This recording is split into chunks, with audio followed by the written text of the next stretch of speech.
اس کو استعمال میں لانا بہت ضروری ہے. اور پھر کہتے ہیں علی نے بیعت نہیں کی.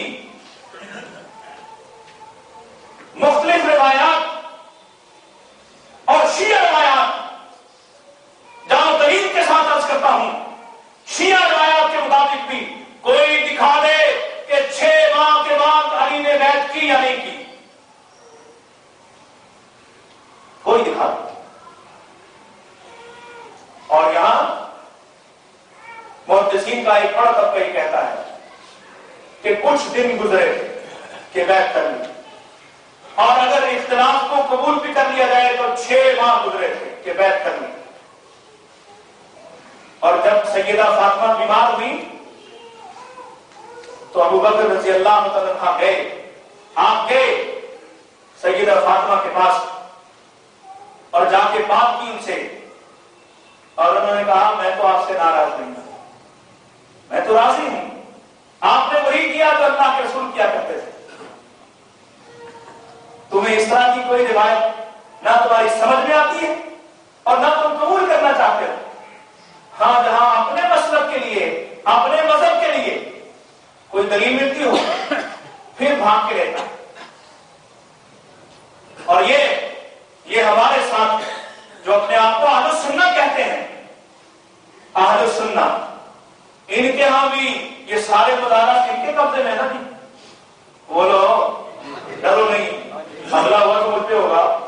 سارے مدارات ان کے قبضے میں ہیں، اور انہی مدارات پر علی کے پہلے نمبر کی قوالیاں کون چلاتا ہے؟ کون چلاتا ہے؟ انہی کی سرکردگی میں، انہی کی سربراہی میں، انہی کی پشپناہی سے کیا عقیدہ ہے؟ جو شیعہ کا عقیدہ ہے وہی ان کا عقیدہ ہے. پنجتن پاک میں یہ کیا شیعہ کا عقیدہ ہے؟ پنجتن پاک کس کا عقیدہ ہے؟ صرف شیعہ کا. اللہ کے وجود کے 5 حصے صرف شیعہ کرتے ہیں. سوچو اس کا جواب اللہ کی قسم ہے کل محمد رسول اللہ صلی اللہ علیہ وسلم کو دینا پڑے گا کہ تم نے سارا دین ہی بدل دیا. تم نے اثر اور نفوذ کے لیے شیعہ سنی بھائی بھائی کہلانے کے لیے تم نے سب کچھ بلا دیا، اور جو شیعہ کا عقیدہ ہے آج تم نے اس کو اختیار کر لیا ہے. سیدنا ابو بکر صدیق رضی اللہ تعالیٰ عنہ، یہ میرے آقا نے دیا ہے لقب. میرے آقا نے دیا ہے لقب صدیق کا. میرے آقا نے دیا لقب عتیق کا. عتیق کس کو کہتے ہیں؟ غلاموں کو آزاد کروانے والا.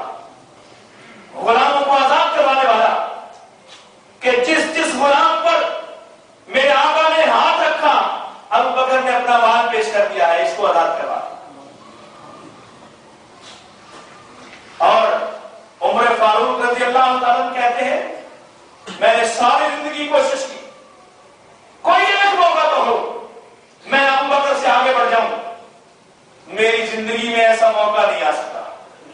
جس بات میں نے خواہش کی میں ابو بکر سے آگے بڑھ جاؤں گا، میں جب وہاں پہنچتا ابو بکر پہلے سے موجود ہوتے. اور سنو علی مرتضیٰ رضی اللہ تعالیٰ عنہ کا قول. آپ فرماتے ہیں آپ نے سوال کیا اپنی خلافت کے زمانے میں، لوگوں سے سوال کیا، لوگوں یہ تو بتاؤ ایک واقعہ جو محمد رسول اللہ صلی اللہ علیہ وسلم لوگوں کو بیت اللہ میں دعوت دے رہے تھے، اور اس دعوت کے جواب میں مکہ کے مشرکین رسول اللہ کو گرا کر زد و کوب کر رہے تھے، اور ابو بکر صدیق کو پتا چلا تو آپ کے اوپر گر پڑے آگے اور مار کھائی لوگوں کی، حتیٰ کہ بنو تیم والے اٹھا کر لے گئے کہ مر گئے، فوت ہو گئے. اور قسمیں کھائی بنو تیم والوں نے ابو بکر اگر فوت ہوئے تو ہم ضرور عتبہ بن ربیعہ کو قتل کریں گے. اتنی مار کھائی میرا آقا کے دفاع میں. اور جب ہوش آیا تو پہلا سوال یہ رسول اللہ کیسے ہیں؟ گھر والے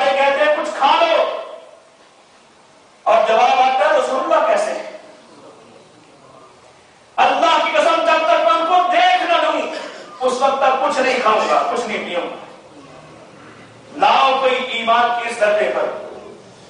تو علی مرتضیٰ رضی اللہ تعالیٰ نے لوگوں سے سوال کیا اور لوگوں یہ تو بتاؤ یہ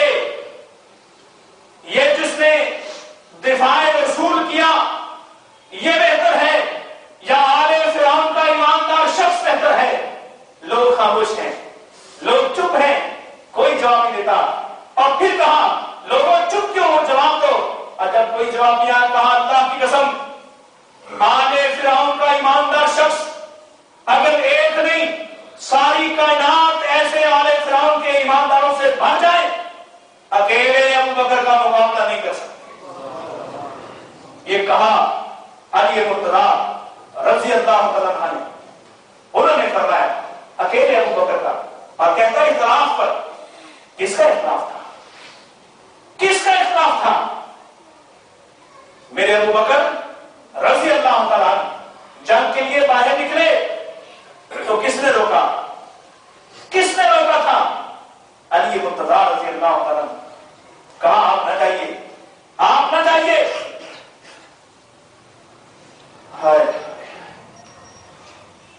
اگر بدر میں عمر کا فیصلہ قبول کیا جاتا تو سیدنا عباس بھی قتل کر دیے جاتے. اگر عمر کا فیصلہ قبول کیا جاتا, رسول اللہ کے چچا قیدیوں میں شامل ہیں تو نرمی کی درخواست کرنے والا کون تھا؟ اپنے بیٹے کے لیے نہیں درخواست, اللہ کی قسم اپنے بیٹے کے لیے درخواست نہیں کی. عمر بن خطاب کے ماموں کے لیے درخواست نہیں کی تھی کہ اپنے بیٹے عبد الرحمن بن ابی بکر نے کہا بعد میں مسلمان ہونے کے بعد کہ آپ میری تلوار کی زد میں آئے اور میں نے لحاظ کیا تھا کہ آپ میرے باپ ہیں. کہا اللہ کی قسم اگر تو میری تلوار کی زد میں آتا میں تجھے قتل کیے بغیر نہ رہتا. اپنے بیٹے کے لیے درخواست کی.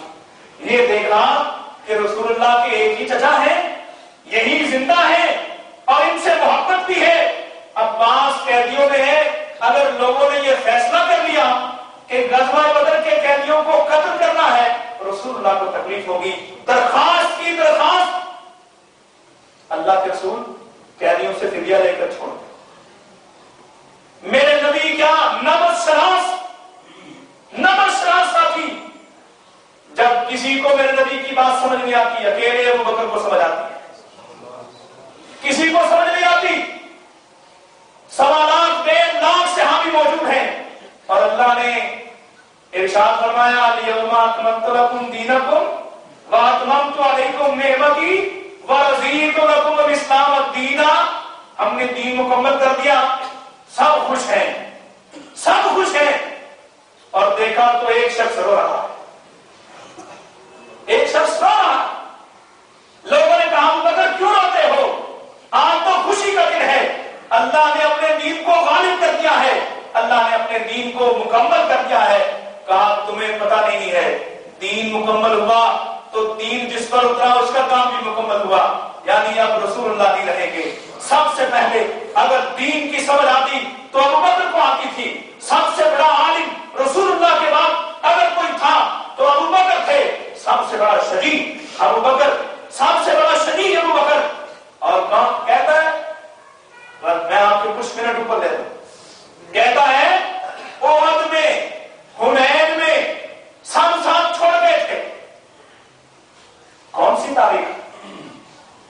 جو شیعہ تاریخ اٹھا کر دیکھو, محمد رسول اللہ صلی اللہ علیہ وسلم کے ساتھ رہنے والا, ساتھ دینے والا, اور غزوہ احد کے بعد جب یہ حالات خراب ہوئے تو دشمنوں کا تعاقب کرنے والا اللہ کے رسول نے کس کو کہا تھا جاؤ تعاقب کرو دشمنوں کا؟ کون تھا؟ چلو ہم وہ روایت نہیں پیش کرتے جو غار کی پیش کی جاتی ہے, جو سانپ کے سامنے اپنی ایڑی رکھ بیٹھتا ہے. ہم وہ بھی روایات پیش نہیں کرتے کہ تم جھٹلاتے ہو, تم جھٹلاتے ہو. حالانکہ قرآن ثابت کرتا ہے, قرآن ثابت کرتا ہے. اللہ کے رسول علیہ السلام آپ کے پاس ابو بکر آتے, اللہ کے رسول سب چلے گئے ہیں, سب چلے گئے مدینہ میں, مجھے بھی اجازت دے دیجیے. آپ کہتے کچھ دن ٹہل جا, ہو سکتا ہے اللہ تجھے کوئی ساتھی عطا فرما.